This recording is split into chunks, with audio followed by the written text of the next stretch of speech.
Jim Holly, Supercross Live on supercrossonline.com here in Toronto, but I got to go back to last week in Indianapolis. Blake Wharton, you led the thing, right. 14 laps. You're coming into the whoops, you're running into a lap rider. What's going through your mind because you changed your lineup?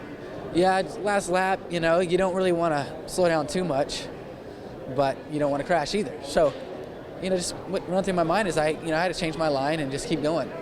And turned out it was the wrong thing to do. It's easy to look back and say, hey, well, I messed that up. That would have been a cinch to change. But it is what it is, and you can't really look back. Not in this sport. You got to keep racing and looking to the next weekend, because ultimately I led 14 laps and one more. You know, no reason I can't do it here. I've done it before, so just want to do that.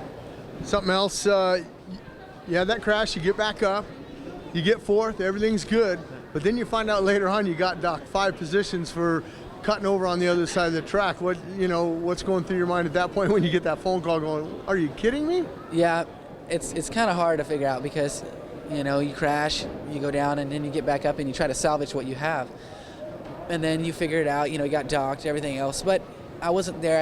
I wasn't able to watch it and what it looked like from the outside and see who was behind me and what the guys were in the numbers. I actually talked about it recently, and it's just, no one wants to see it, not at least when you're riding. You don't want to see, hey, I got 4th and now I got 9th.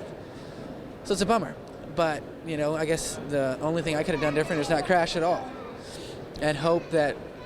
But I mean, at that point, when you get up, I mean, the adrenaline's flowing, you're leading this thing, you get back up, and you're trying to enter into the track at the safest spot. That's what you thought at the time, but obviously they're saying, well, no, you should have entered in here.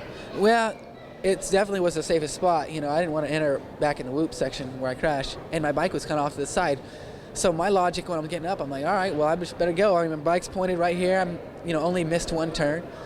But it is what it is, and, you know, you can't change it now. So, I mean, maybe in the future they'll do it different. Maybe we'll look at it a little differently, and maybe I'll get a different outcome. But, you know, what can you do? I hope I'm not putting pressure on you at this point, but I'm predicting you to win here in Toronto. That'd be swell. That's what I want. You know, no better way to redeem yourself, you know, after a crash on the last lap than come here and do good. So I've done well here in the past, and the track looks awesome. So, you know, just put my head down and keep going.